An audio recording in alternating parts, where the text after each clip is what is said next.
Marcus Hale had been given the one thing nobody else wanted, and he had taken it, because at 39 years old with $340 in a checking account and a duffel bag in the back of a borrowed truck, you do not turn down a roof. The roof in question was the roof of a commercial greenhouse on the edge of Harlan County, Kentucky. 16,000 square feet of corrugated polycarbonate panels over a steel bow truss frame.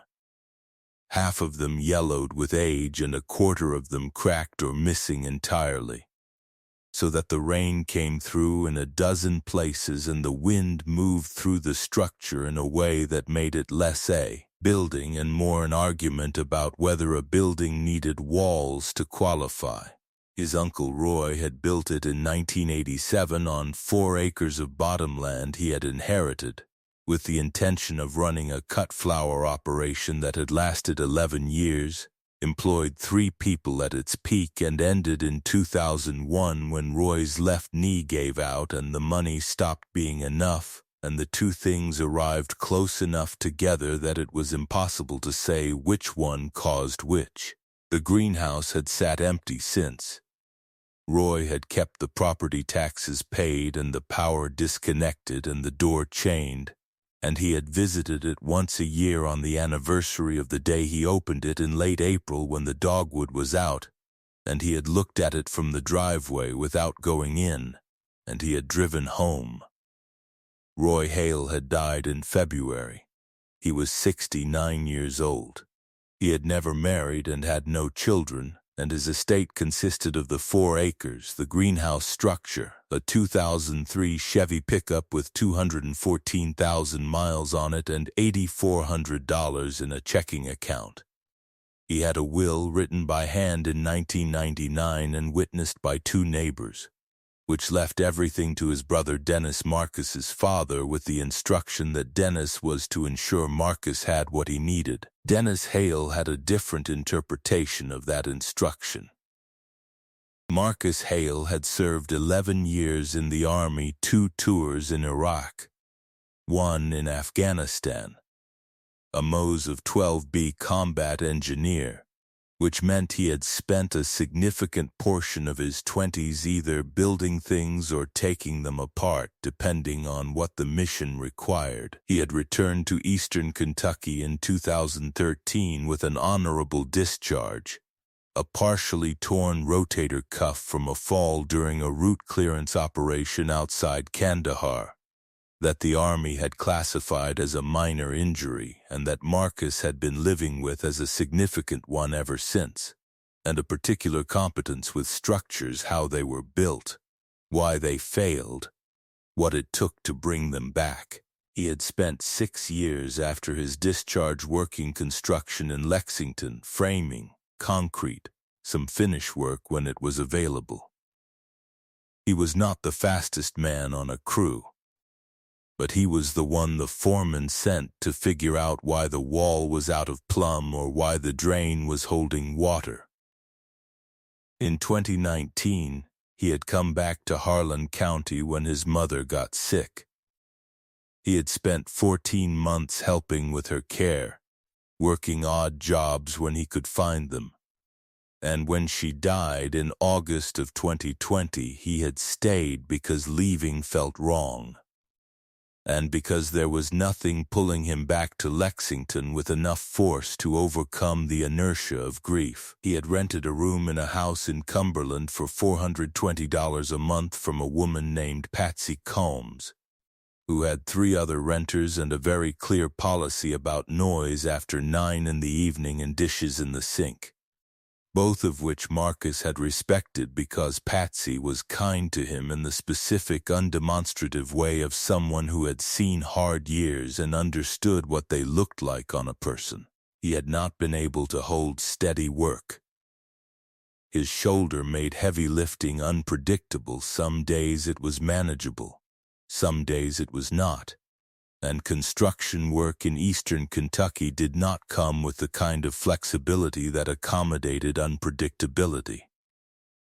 He had done odd jobs, cutting grass, hauling brush, some painting, He had $340 in the account and 4 months behind on what he owed Patsy, who had not pushed him on it, and who he had been paying back $10 at a time when he had it, which was not fast enough, but was what he had.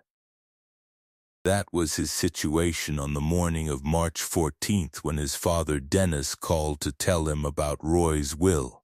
Dennis Hale was 63 years old and managed the Harlan County branch of a regional bank that had acquired 2 smaller banks over the preceding decade, and that Dennis had navigated with the kind of careful positioning that gets a man a branch manager title without ever having to take a position that could be used against him later.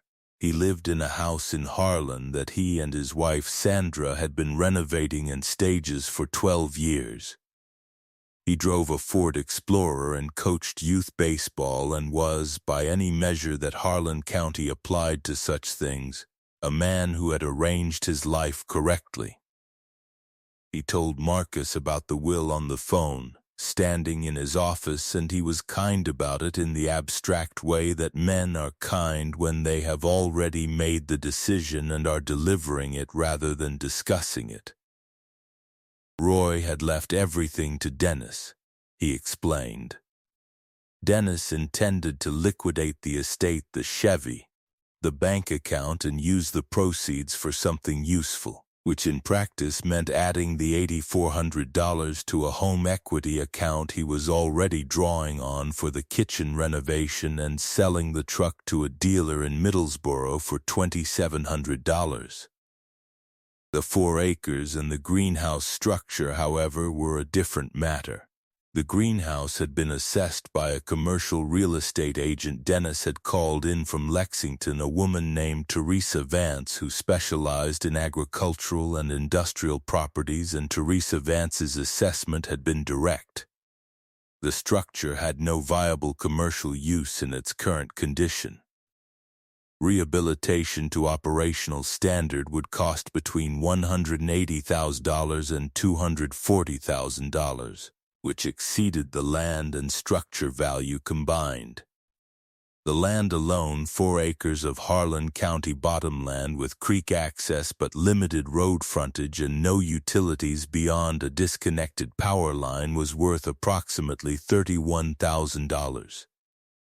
The structure added nothing to that value and potentially subtracted from it given the cost of demolition if a buyer wanted to clear the site. Dennis was going to list the land. He expected it to sit. He said, "Roy's note said to make sure you had what you needed. So I want to offer you something." He paused. "I'll transfer the greenhouse structure and the 4 acres to you. The structure's worthless, but if you want a place to stay while you sort yourself out, it's at least shelter." Marcus said, "What does that mean, transfer?" Dennis said, "I'll do a deed transfer. $1. You own it. Taxes are current. You'd need to handle them going forward." He said it with the tone of a man performing generosity, which was different from the tone of a man performing generosity while aware that it was not generosity. Dennis believed the property was worthless. Teresa Vance had told him it was worthless. He was giving Marcus a problem he was choosing not to have himself and framing it as an opportunity. Marcus said, "All right." He did not say it with gratitude or relief. He said it because it was a roof, and because it was the only thing between him and a conversation with Patsy about the 4 months of back rent that he did not yet know how to have. He signed the deed transfer on March 19th, in the office of a notary in Cumberland, with Dennis present and briefly warm in the way of someone completing a transaction they are comfortable with. Dennis shook his hand. He said he hoped Marcus would be able to do something with it. He drove back to Harlan. Marcus sat in the parking lot of the notary's office for a few minutes with the deed in his hand. Then he drove out to the greenhouse for the first time. The 4 acres were accessed by a gravel track off County Road 221 that ran between 2 wire fences, one of which had belonged to a neighboring cattle operation until recently and still had the staples in the posts, for approximately 400 feet before the track widened into a flat area. In front of the greenhouse. The greenhouse itself was oriented east-west, which was correct for a cut flower operation. The long south face would catch the most light, and Roy had known that when he built it, because Roy had researched the operation thoroughly before he built anything. The structure was 80 feet wide and 200 feet long, steel bow truss frame on a poured concrete perimeter foundation, the polycarbonate cladding in 3 layers around the frame, the surviving panels, the empty bays where panels had blown out or been removed, and the cracked ones that were still in place but admitting weather. At the far east end, where the prevailing wind came off the ridge in winter, the damage was worst. A full 8-foot bay had been open to the elements for what appeared to be several years, based on the depth of the leaf accumulation and the state of the concrete floor beneath it. Marcus stood at the main door, a double barn door, steel frame with a padlock and chain that Roy had kept keyed, and that Dennis had given him the key for along with the deed. He opened the lock and pulled the right door. It moved on its rollers reluctantly, the top roller catching on a bent section of track, and he lifted the door slightly as he pulled and it released. He went inside.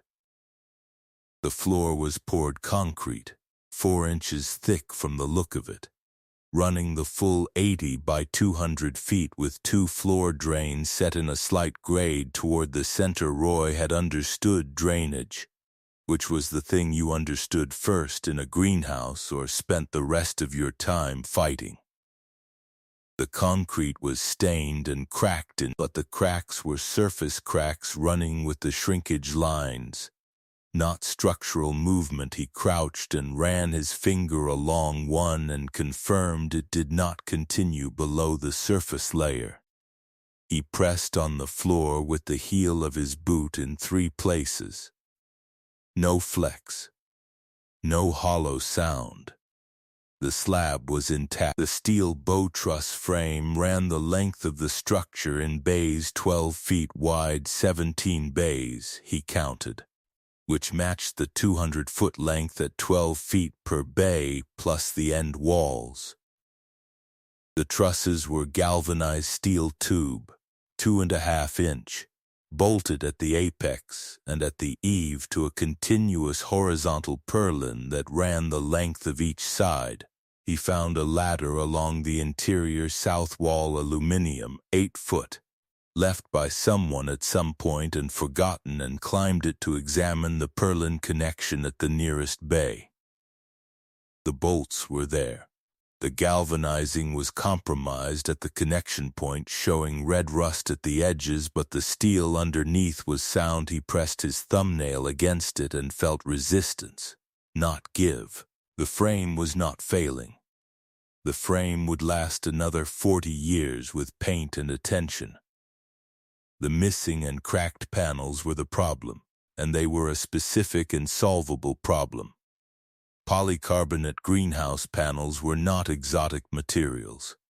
They were manufactured in standard sizes, available from agricultural supply companies, and could be installed by a person with a ladder and a drill. He walked the length of the south wall, counting the damaged bays. 11 panels missing entirely, 14 cracked through. He counted the north wall. 8 missing, 9 cracked. The east end wall, where the open bay was, 4 panels missing in a concentrated area. The result of what had probably been a single bad winter storm. He made notes on the back of the deed envelope with a pen he found in his jacket pocket. Along the south interior wall, at intervals of about 20 feet, Roy had left his planting benches. They were steel frame benches, mesh top, the kind designed to hold flats of seedlings and allow drainage. 12 of them in 2 rows of 6, covered with years of dust and leaf debris but structurally intact.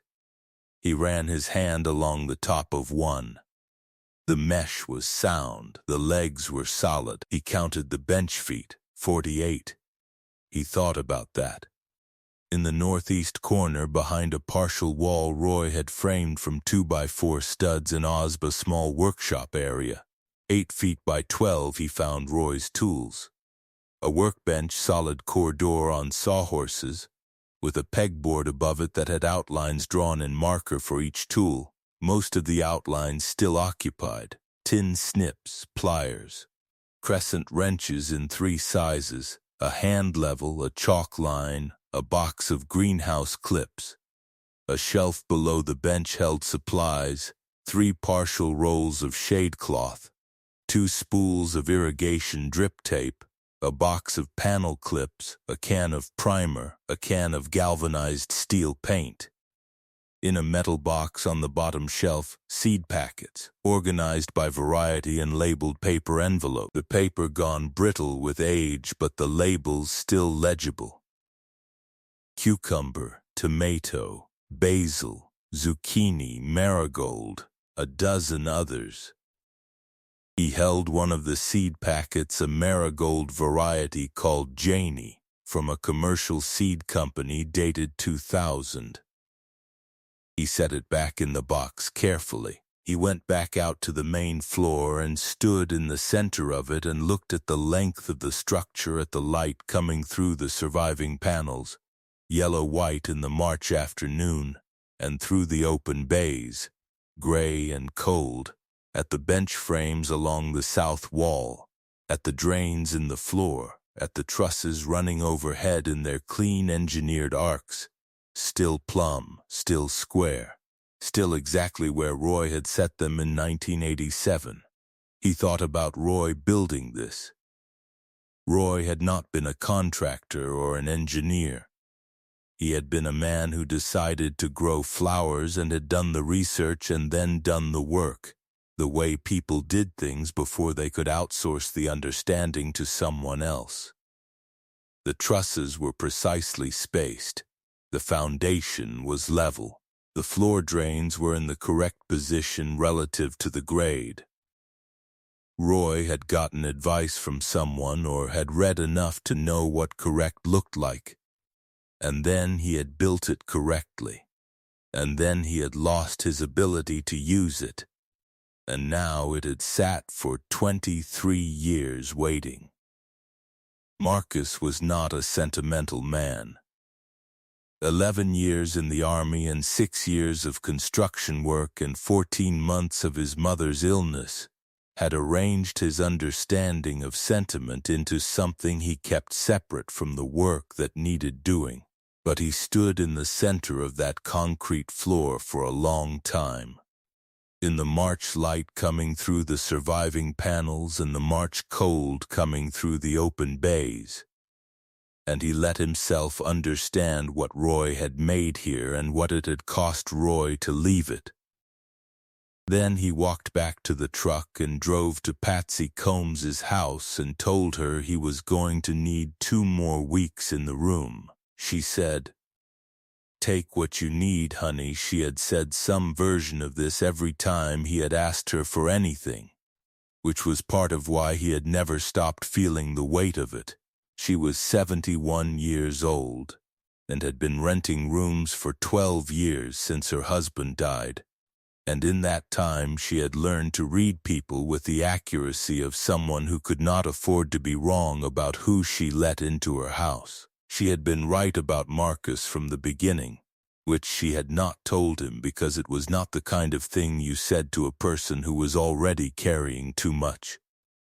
He was back at the greenhouse the next morning at 7, with what he had, his tool bag from the truck, a canvas bag with a hammer, a pry bar, a tape measure, a 4-in-1 screwdriver, a box cutter, 2 levels, a chalk line, and a set of drill bits without the drill and the keys to the building, and $340. He had spent the previous evening on his phone looking up replacement polycarbonate panels. The standard size for a bow truss greenhouse of Roy's era was an 8-foot panel, 16mm twin wall, available from agricultural suppliers in a range of light transmission grades. He found a supplier in Corbin, 90 miles west on 119, that had inventory. 8-foot twin wall greenhouse panels, $28 each. He needed 33 to replace the missing ones and another 23 to replace the worst of the cracked ones, 56 panels total. At $28 per panel, $1,568. He had $340. He sat with that for a while. He sat with it at the kitchen table in Patsy Combs's house, eating the oatmeal he made every morning from a container he bought at the dollar store, and he looked at the gap between $340 and $568, and he did not panic about it, because panic was the least useful response to a gap between what you had and what you needed. He had closed gaps before. The method was the same every time. Start with what you could afford, do what you could do with it, and let the next problem reveal itself when you had more information. What he could afford was 12 panels. 12 panels was not nothing. 12 panels on the south wall closed the worst of the weather exposure on the growing side and gave him a defensible argument, if he needed, that the structure was in active rehabilitation. He also needed a drill. Calvin Pruitt's drill was available, as Calvin had said when Marcus introduced himself at the fence line 2 days earlier. He drove to the Pruitt farm that evening and borrowed it, and returned it the following Saturday, and borrowed it again the following Monday, and this arrangement continued for 6 weeks until the grant money came and he bought his own. Then he called his father's cousin Lena, who lived in Pineville and who was the only member of the extended Hale family who had called him when his mother died and again when Roy died, and who had on both occasions said the right thing rather than the convenient thing. He had not called Lena to ask for anything.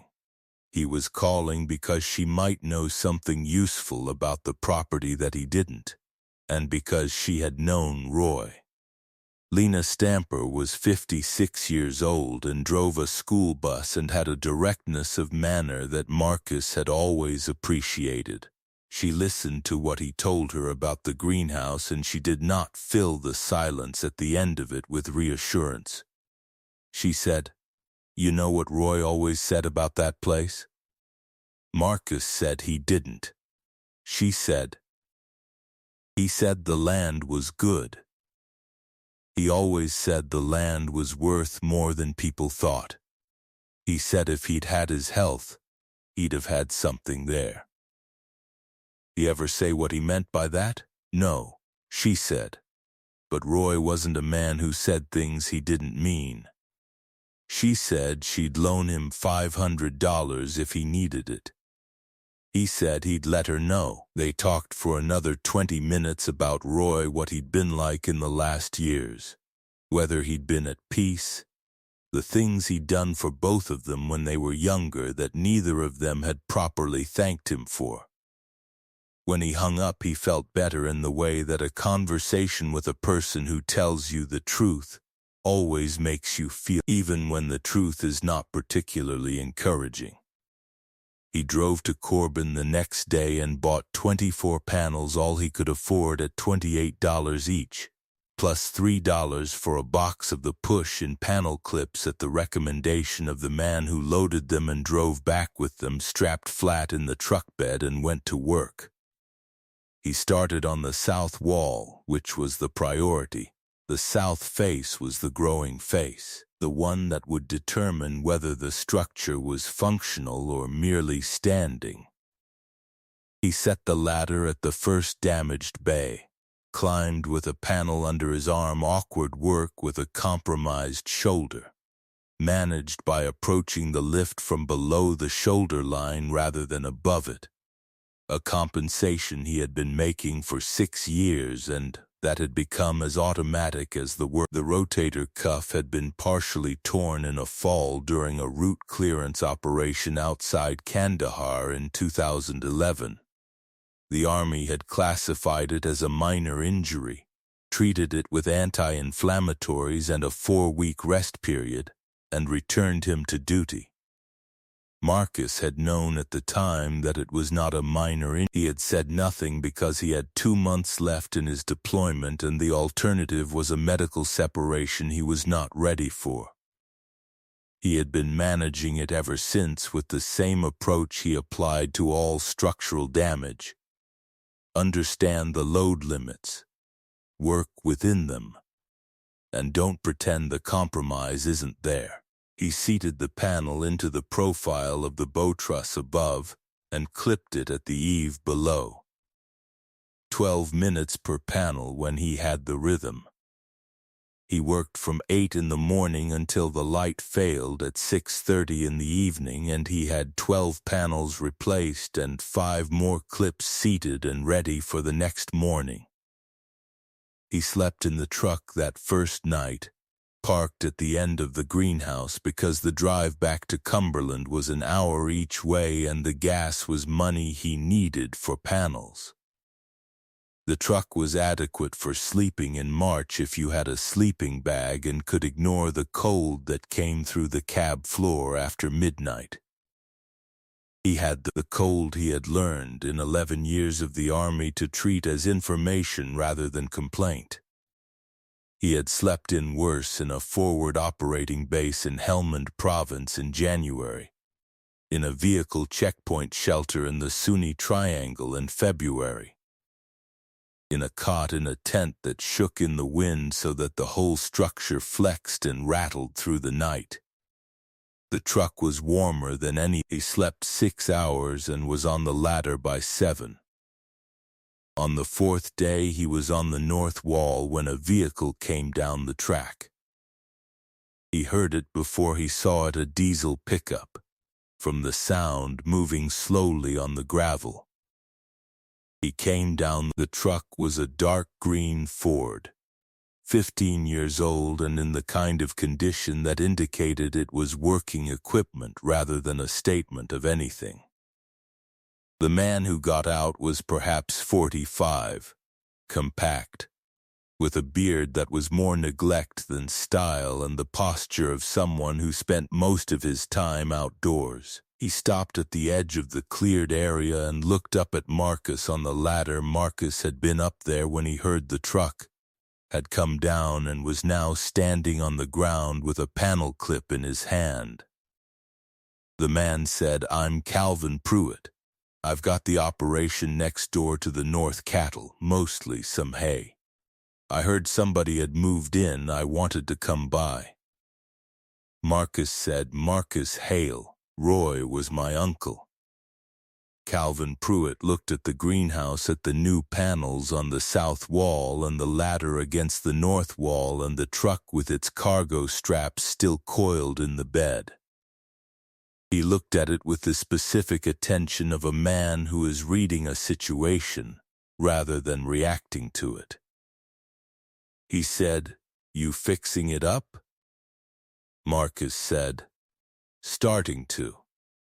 Calvin said, "What for?" Marcus paused. He had not yet articulated an answer to that question, because he had been moving too fast from the deed signing to the inventory to the supply run to the work to stop and name what the work. He was fixing it because it needed fixing, and because he was capable of fixing it, and because the alternative was to leave it broken, and leaving broken things alone was not something he had been trained to do or found he could manage. He said, "Growing things. That's what it was built for." Calvin looked at the structure again. He was quiet for a moment. Then he said, "My wife has a market, 5 acres mostly, sells at the farmer's market in Harlan and 2 others. She's been saying for 2 years she needs more tunnel space for starts." He looked at Marcus. "She might want to talk to you." Marcus said, "I'm listening." Calvin said, "Come for dinner Saturday. Her name's Donna." He got back in his truck and backed out the track. Marcus stood for a moment with the panel clip in his hand. Then he went back up the ladder. Donna Pruitt was 42 years old and had been growing vegetables commercially for 9 years on the hillside fields behind the Pruitt farmhouse, which sat at the top of a ridge above the bottomland and caught the afternoon sun in a way that was good for warm season crops, but meant that the season started late and ended early because the ridge shadow fell across the lower fields by 3 in the afternoon in March and October. She had a walk-in cooler she had built with her own hands from a used refrigeration unit and 3 sheets of rigid foam board. She had accounts with 4 restaurants in Harlan and Middlesboro, and had spent 4 years building them. She was a specific and organized person, and she talked about her operation the way Marcus talked about a structure in terms of constraints, resources, and what would change if one of the constraints were removed. The constraint she talked about most was the growing season. Eastern Kentucky's last frost date was mid-April at the valley floor, later at elevation. Her market season didn't start until May, by which point she was already behind the growers in central Kentucky who were starting weeks earlier in unheated high tunnels. She had been running starts in her farmhouse mudroom since February, which worked but which limited her volume to what the mudroom could hold, which was not enough. She needed heated propagation space. She had been pricing small commercial tunnels. Marcus said the greenhouse has 16,000 square feet of floor space. She looked at him. He said, "The frame is sound. The south wall is half resheeted now. I need more panels for the north wall and the east end, but the foundation is intact, and the slab is good and the drainage works." The heat, he paused. "I'd need to figure out the heat. Roy ran it on propane, but the lines are disconnected and I don't know the state of the boiler." Donna said, "Show me." He drove her over the follow. She walked the structure the way he had walked it the first time, slowly, touching things, reading the space. She pressed on the slab, ran her hand along the bench frames, looked up at the trusses. She found the boiler room at the west end, a separate framed enclosure 8 by 10 that Marcus had not yet opened because the door had been swollen shut by moisture. He put his shoulder into it and it gave. Inside, a commercial greenhouse boiler, a Modine unit from 1994. With the cast iron heat exchanger intact, and the burner assembly still connected to a copper supply line that ran into the concrete and had been capped at the manifold with a brass fitting. The unit was coated in dust and the burner showed corrosion at the pilot assembly, but the heat exchanger itself, Marcus knocked on it with his knuckle. Listening to the ring was solid. Cast iron rang like a bell when it was sound. Donna looked at the boiler. Then she looked at him. She said, "What would it take?" He said, "Pilot assembly replacement, probably. Propane reconnection, that's a gas company call. New thermostat. I'd want to flush the heat lines before I fired it, make sure nothing's blocked."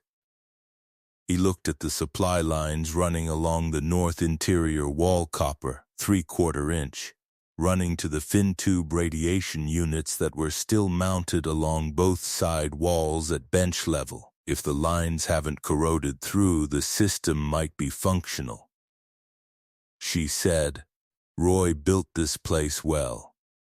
He did, Marcus said. She said, what do you want for rental space? He said he hadn't thought about it. She said, think about it and call me. He thought about it for 2 days. He also called the propane company in Harlan and got a quote for reconnection and pressure testing the supply lines, $340, which was exactly what he had in the account.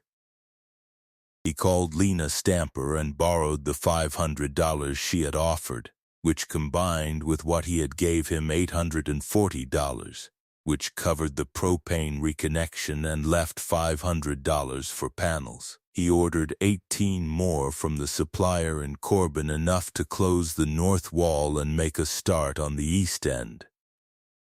Before he called Donna back, he called Patricia Haskins. He did not know Patricia Haskins. He had found her name through a chain of phone calls that had started with a legal aid office in Harlan and moved through 2 other referrals before arriving at a land use attorney in Pineville who was recommended for mineral and agricultural property questions in the region. He called Patricia because of something Lena had said. Roy said the land was worth more than people thought, and because he had learned in the Army that the most important information about a situation was usually the information you didn't yet know you needed. Patricia Haskins had a manner that made you understand, within 3 sentences, that she had no interest in saying more or less than what the situation actually was.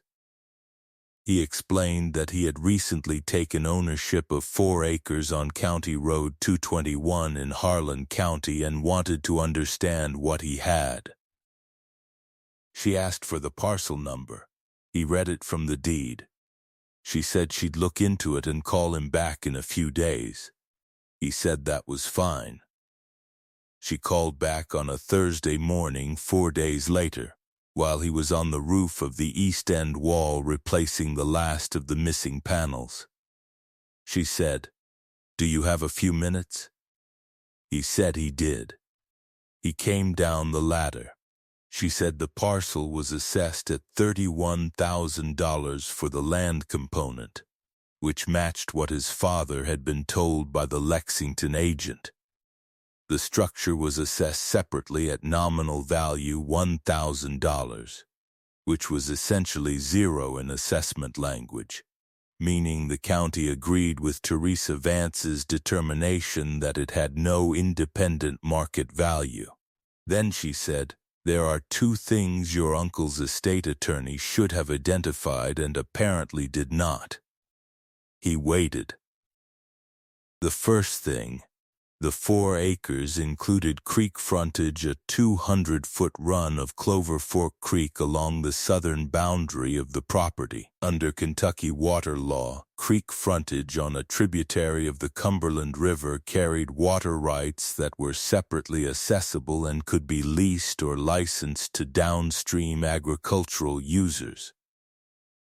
The county's current assessment did not reflect those rights because they had never been formally separated from them. But Patricia had pulled 3 comparable water rights transactions in the region, and the lease value for 200 feet of Clover Fork frontage was in the range of $800 to $1,200 per year from a downstream irrigation user.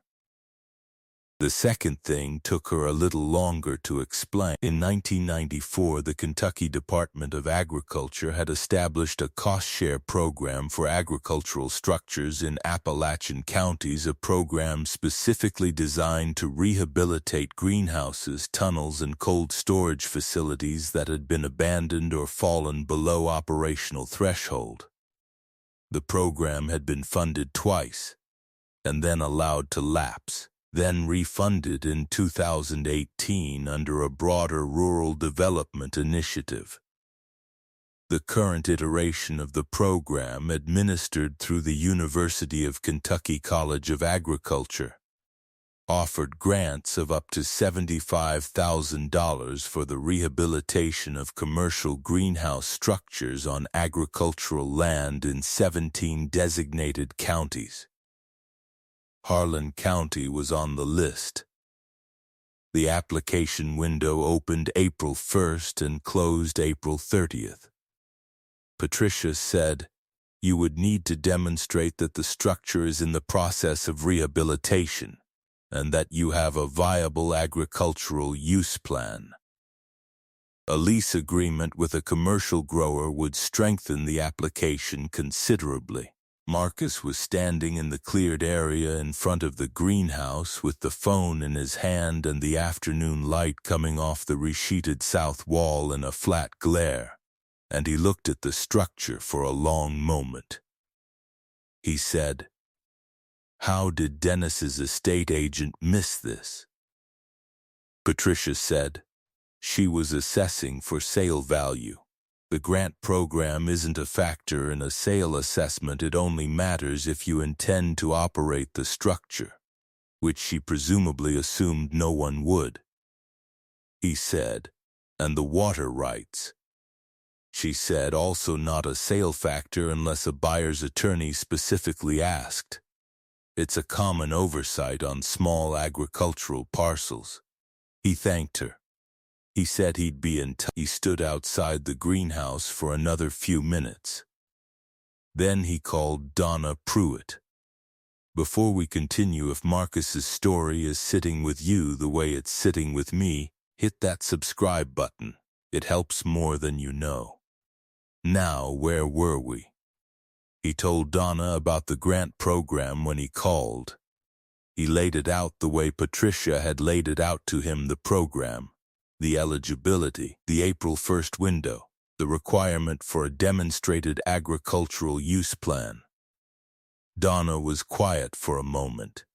Then she said, "Come over tomorrow morning. Bring the grant application information." He printed the application guidelines at the library in Cumberland, 12 pages, which cost him $1.20, and drove to the Pruitt farm the following morning. They sat at the kitchen table, Donna with the guidelines and a yellow highlighter, Calvin with a cup of coffee. He didn't contribute much to the conversation, but whose presence communicated something steady. Donna had a way of moving through paperwork that was similar to the way she had moved through the greenhouse methodically, from the front to the back, noting what required action and skipping over what was description. She had the application filled in principle, within 2 hours. The structure rehabilitation was already in progress. Marcus had the invoices for the panels and the propane reconnection to prove it. The agricultural use plan was her market garden expansion, which she could document with 4 years of sales records and the restaurant accounts. The lease agreement they drafted by hand at the kitchen table, Marcus providing 4,000 square feet of heated propagation and early season growing space to the Pruitt Market Garden operation for an annual lease payment of $6,000, renewable annually. Calvin witnessed it. Marcus signed it. Donna signed it. Marcus filed the grant application on March 31st, 1 day before the window opened, because Patricia had advised that applications dated before the window opened were held and processed on the first day, which put them at the front of the queue. Then he went back to work on the greenhouse. The propane reconnection happened the second week of April. A crew of 2 from the gas company spent most of a day pressure testing the supply lines, finding one section of 1/4-inch feed line at the west end that had corroded through and replacing it with 15 feet of new copper. Then pressurizing the system and confirming no further leaks, they reconnected the service at the meter and did a preliminary inspection of the boiler. which they were not licensed to certify, but which the lead technician, looking at the heat exchanger and the burner assembly, said, "That's a solid unit. Get a SHVAC man to look at the burner and you'll be fine." Marcus replaced the pilot assembly himself, using a replacement kit he ordered from a commercial HVAC supplier and a YouTube tutorial he watched 3 times until he understood the sequence. The thermocouple was corroded and he replaced that too. He flushed the system by opening the bleed valves at the end of each heat run and running water through the system until it ran clear, then refilling it with a glycol mix that protected to 20 below, the kind of thing Roy would have known to do, and that Marcus learned from the boiler manufacturer's technical document, which he found as a PDF online and printed at the library for another 40 cents. He fired the boiler for the first time on the morning of April 18th. It lit on the second attempt. The first attempt the pilot caught and immediately went out. He had not fully purged the air from the supply line, and the air column interrupted the gas flow before the thermocouple could establish a flame. He bled the line again, waited 60 seconds, and tried again. The pilot caught and held. He held his hand near the thermocouple for 30 seconds, feeling the heat building in the element, and then released the control knob, and the main burner lit with a low, even roar that settled into a steady combustion sound within 10 seconds. He stood back. The heat exchanger ticked and groaned as it came up to temperature, the sounds of cast iron expanding at different rates through its thickness. A process that would happen every time the boiler fired and that would eventually produce a set of expansion sounds specific to this unit, this room, this temperature differential, that he would come to know the way you come to know the sounds of any building you spend enough time in. The fin tube radiation units along the south wall began to click as the hot water reached them. He put his hand near the nearest one and felt the heat rising. Within 20 minutes, the air at bench level, he had a thermometer clipped to the nearest bench frame, read 54. Within 40 minutes, 61. Within an hour, 67, which was 3 degrees above the thermostat set point, meaning the boiler needed calibrating. He adjusted the aquastat down 2 degrees and waited, and the temperature settled at 64, which was within the acceptable range for early season propagation. He opened the door and stood in the doorway with the outside air at 41 and the greenhouse air at 64 washing past him, and he did the arithmetic again, what Donna could grow in 4,000 square feet at that temperature starting in April versus starting in June without heated space. He had the number she had given him. 6 weeks of season extension, which in a market garden operation that ran Saturday markets translated to 6 additional selling weeks at the front end of the season, when the market had the least competition and commanded the best prices.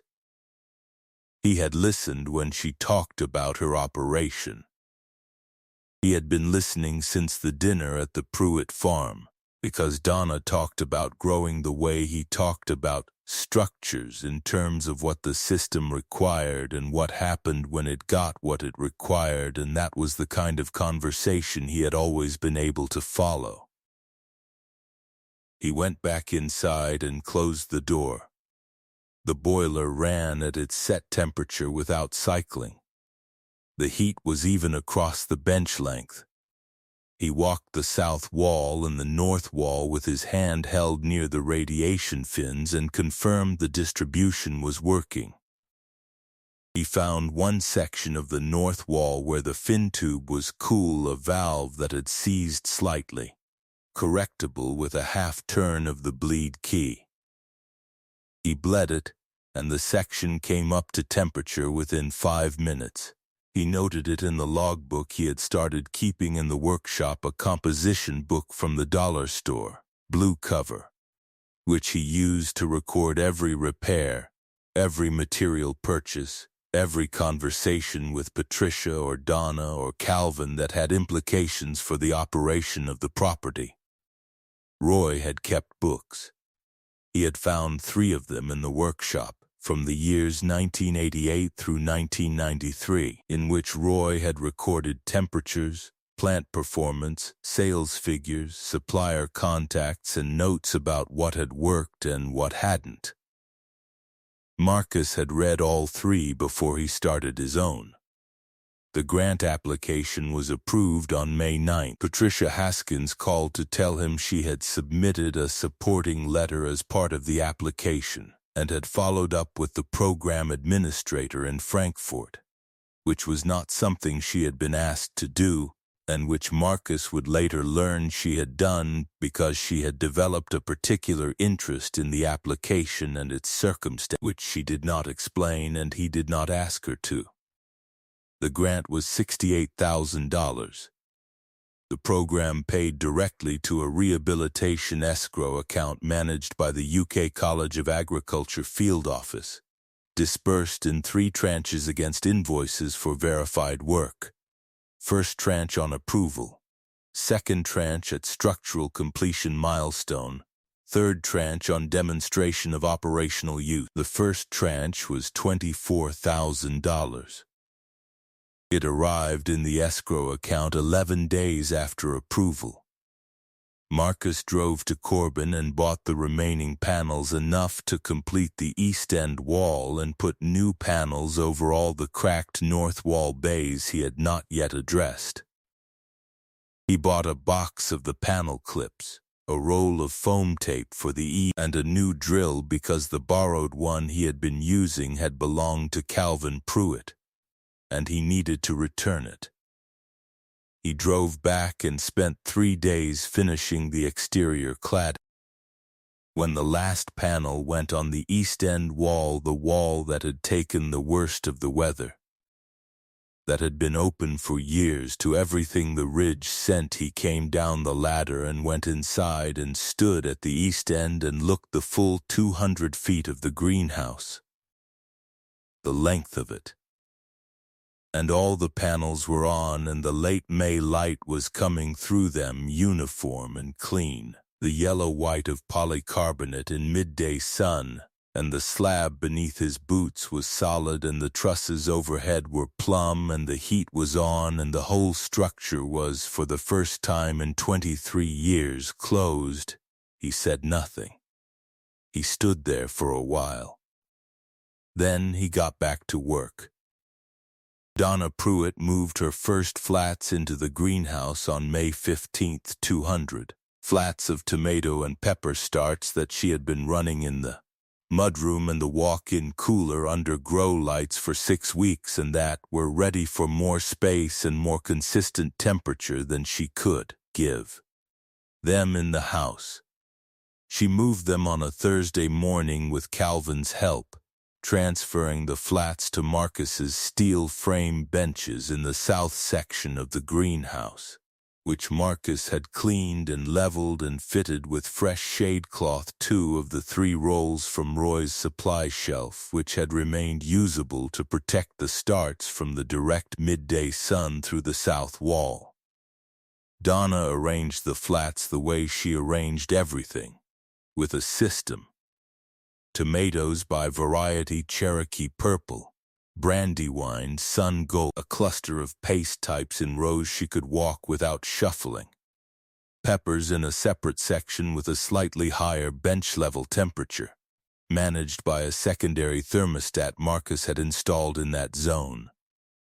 She labeled each row with a plastic stake and a Sharpie and stood back and looked at the arrangement. She said, "Roy knew what he was doing when he built this place." Marcus said, "He did." She walked to the nearest bench and pressed her palm flat on it. The steel was warm from the ambient temperature. The shade cloth above gave the light a diffuse quality that was the quality greenhouses were designed to provide, not direct sun, which bleached and burned, but even filtered illumination that came from all directions at once. She had grown plants in grow tents, in cold frames, in a glass sunroom that a friend had let her use 1 year, and she knew the difference between those environments and a properly functioning commercial greenhouse. This was the real thing. She said, "We're going to need more bench space." He had already figured that. He had been pricing commercial greenhouse benching from a supplier in Lexington, $18 per linear foot, powder-coated steel mesh top, the same as what Roy had installed. He had a number for 300 additional linear feet, $5,400 from the second grant tranche, he told her.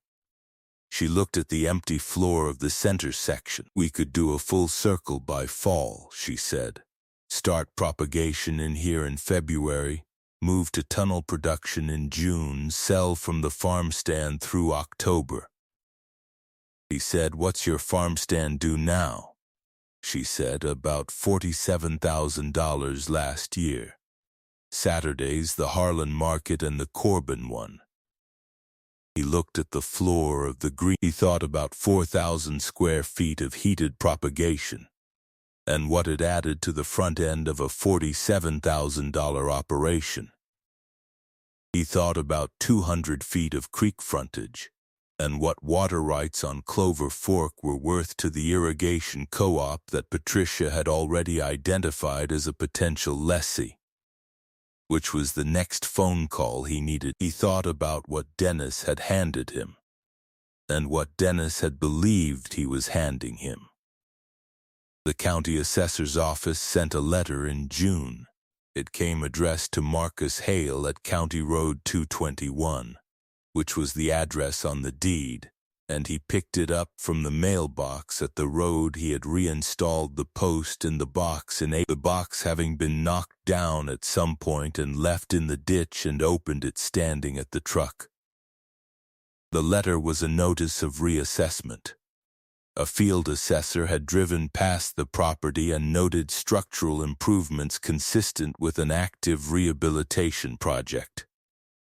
In accordance with county protocol, a formal reassessment visit was being scheduled. Marcus read the letter twice. He put it back in the envelope and put the envelope on the passenger seat and drove down to the greenhouse. He had been expecting something like this. Patricia had told him, when he told her the grant had come through, that improved structures attracted reassessment, and that he should prepare documentation of the rehabilitation costs and the agricultural use agreement, which would be relevant to the assessed value calculation. The assessor arrived on a Tuesday morning in the second week of June. Her name was Linda Ferris, and she was a compact woman in her 50s with a clipboard and the manner of someone who had been doing her job long enough to be neither impressed nor unimpressed by anything she encountered. She walked the exterior of the greenhouse, making note. She photographed the foundation, the frame, the new cladding. She came inside and walked the length of it through the growing section where Donna's flats had been replaced by established transplants 2 feet tall, through the propagation section where the next round of starts was underway, past the boiler room, to the east end where the light came through the new panels clean, and she made notes.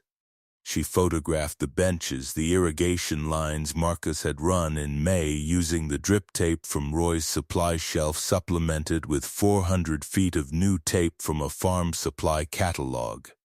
The thermostat units, the heat runs along the walls. She came back to the center of the floor and looked around. She said, "When did you take ownership?" He said, "March 19th. She said, "This was assessed at nominal structure value at transfer." He said, "Yes." She wrote something on the clipboard. She said, "The rehabilitation grant, is that the CUDA program?" He said it was. She wrote something else. She said, "The agricultural lease is active?" He said it was. He had a copy in his back pocket. Patricia had advised him to carry it. He handed it to her. She read it. She handed it back. She said, "We'll have a revised assessment to you within 30 days. He said, "Can you give me a range?" She looked at him. She said, "I don't do ranges." Then she looked at the greenhouse again. She said, "The structure is operational and leased to a commercial agricultural operator. The land has creek frontage with water rights. The rehabilitation was grant-funded, which affects the improvement valuation calculation." She paused. "It will be higher than the current assessment. Significantly." She drove out. Marcus stood in the greenhouse after she left. The transplants along the south bench were quiet in the greenhouse air, a stillness that only growing spaces have. The specific quality of many living things in a closed, warm environment. The drip tape ran at its scheduled interval, a soft tick and hiss. The boiler ticked below its minimum threshold. Outside, through the south wall panels, the afternoon light was coming over the ridge. He sat on the concrete floor with his back against the nearest bench and called Patricia Haskins. He told her about the visit. She was quiet for a moment. Then she said, "Linda Ferris is thorough. She'll come back with a number that reflects what's actually there."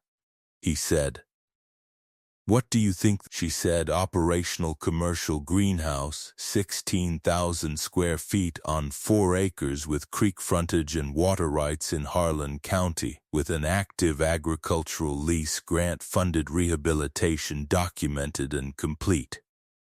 She paused. "I'd estimate the full assessment in the range of $190,000 to $230,000, depending on how she weights the water." He said, "It was assessed at $32,000 in March." She said, "Yes." He said, "Dennis assessed it through a commercial agent and got $31,000 for the land." She said, "The agent assessed for a quick sale of an unimproved parcel." She was accurate given the information she was looking at. He said nothing for a moment. Then he said, "My father told me this was worthless." He said it out loud. Patricia said, "I know." A pause. "Property tends to be worth what people believe it's worth until someone comes along who believes something different." Dennis Hale drove out to County Road 221 on a Saturday morning in late July. He had received in the mail a copy of the revised assessment notice. The county sent notices to previous owners of record within 2 years of a title transfer, a procedural requirement that Marcus had not known about, and that Dennis had certainly not expected. The notice gave the revised assessed value of the parcel, $214,000. He had called Marcus twice before driving out. Marcus had not answered, not because he was avoiding the call. He had been on the roof of the boiler room, resealing the flashing, and his phone had been in the truck. When he came down and saw the 2 missed calls from his father, he had a feeling about what they were about. He had not called back. He had finished the flash. Dennis turned down the gravel track off 221. The track was still rough. Marcus had not yet addressed the surface, which was on his list for the 3rd grant tranche. But the wire fences on both sides of the track were straight. The posts had been reset where they had been leaning, and the cleared area at the end of the track was with a new gravel pad where the trucks had been spinning in the wet months. He stopped the Explorer at the edge of the cleared area. He had not been here since Roy's funeral. when he and Sandra had driven past at 40 miles an hour on 221, and he had not slowed down because there was no reason to slow down. He had not been inside the greenhouse since Roy had opened it in 1980, when Dennis had come by on a Saturday with Sandra and they had walked through the empty structure, and he had thought it was more than Roy could manage, and he had been careful not to say so. The south wall of the greenhouse was fully clad. Every bay had a panel. The panels were not all new. You could see the older yellowed ones mixed with the clearer new ones, but they were all present and all intact, and none of them were cracked. The main door was open. From inside came the smell of growing things, green and humid and warm, specific and unmistakable, the smell of a functioning greenhouse. He got out of the Explorer. He walked to the open door and stopped. The interior was planted. Both bench rows along the south wall were covered with growing plants, tomatoes at the stage where they were beginning to set fruit, peppers 6 inches tall and branching. A flat of basil starts at the near end of the second bench. A section of zucchini transplants in 3-gallon containers staged on the floor below the bench. The irrigation system ran at its interval as he stood there, the tick and hiss of the drip tape along the bench length, a sound he had not heard before, but that was clearly routine, part of the building's regular operation. The heat runs along the walls were warm to the touch when he put his hand near one, though the day was warm enough that the boiler was running on its minimum setting. Marcus came out of the workshop area at the far end, carrying a length of copper tubing and a pipe cutter. He saw his father and stopped. They looked at each other the length of the greenhouse. Dennis walked toward him. He walked slowly, looking at the benches, at the plants, at the irrigation lines stapled neatly along the bench frames, at the drip emitters spaced at 8 inches. He looked at the trusses and the new cladding and the concrete floor which Marcus had swept that morning and which was clean. He stopped 10 feet from Marcus. He said, "I got the assessment notice." Marcus said, "I figured." Dennis looked at the copper tubing in Marcus's hand. He said, "What's that for?" Marcus said, "Secondary heat line for the propagation zone. The existing one has a section that runs too close to the boiler room wall and the heat differentials affecting the thermostat readings." Dennis looked at him.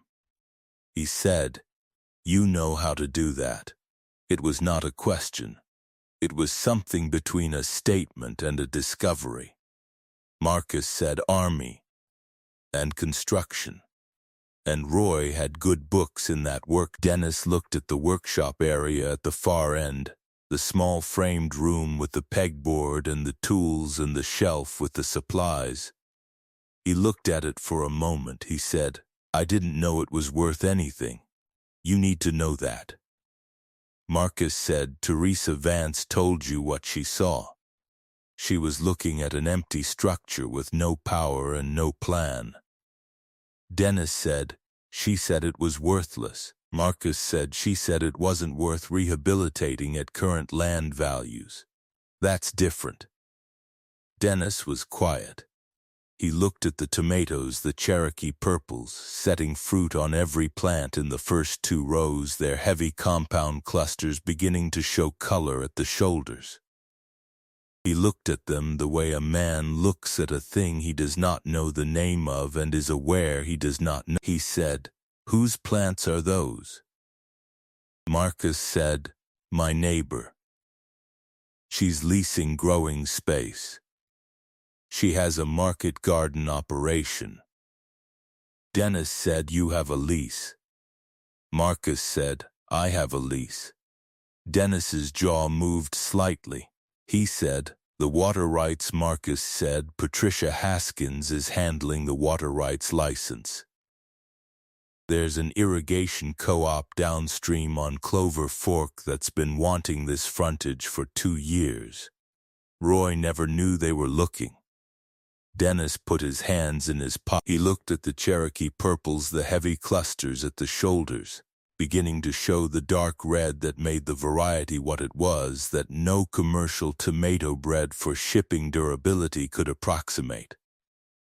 He was not a man who knew tomato. He looked at them with the face of a man who is standing in a place that has become something he did not expect and is making the adjustments required to understand it. He said, "The grant you did that through the university." Marcus said, "Kentucky Department of Agriculture. The UK Extension Office administered it." Dennis said, "How much?" Marcus said, $68,000. In 3 tranches against verified work. Dennis was quiet. He looked down the length of the greenhouse again, the 200 feet of it. The benches full, the irrigation running, the boiler holding its temperature, the light through the south wall panels falling across the concrete floor in the even, diffuse quality that a well-functioning greenhouse produced. The quality that Roy had designed the structure to produce in 1987 and that it had not been able to produce for 23 years. He said, "Roy always said this land was worth more than people thought." Marcus said, "Lena told me that too." Dennis looked at him. He said, "I should have." He stopped. He did not finish the sentence. He had started it with some version of an acknowledgement in mind and had arrived, in the middle of it, at the understanding that there was no version of the acknowledgement that did not require him to look at what he had done, given his son the one thing he had decided was worthless. Framed it as generosity. Shaken his hand in a notary's parking lot, and driven back to Harlan, and at that understanding the sentence had stopped being possible. Marcus did not help him finish it. He waited. Dennis looked once more at the greenhouse, at the farm stand visible through the open main door at the end of the track, at the red paint on the boiler room end wall that matched the red paint on the farm stand at the road, at the chalkboard inside the farm stand door listing the week's available produce in Donna's handwriting. He looked at it the way a man looks at a calculation he ran and got wrong, and knows he got wrong and has no revision to offer. He said he had to get back. He had a thing with the youth baseball team. He said he was glad it was working out. He walked back to the Explorer and reversed out carefully, the gravel crunching under the tires, and turned onto 221 and was gone. Marcus stood in the doorway of the greenhouse. The drip tape ran its interval. The boiler held its temperature. Outside, a late summer afternoon was settling over the bottomland, the light going gold above the ridgeline, the creek audible in the tree line below the south boundary Clover Fork, running south toward the co-op farms that had been waiting 2 years to draw from it legally. He went back to the boiler room and the length of copper tubing and the pipe cutter and the work that needed doing. By August, the water rights license had been executed. The Clover Fork Irrigation Co-op 8-member operations downstream, pulling from the creek for summer irrigation, had been contacted by Patricia and had responded within a week.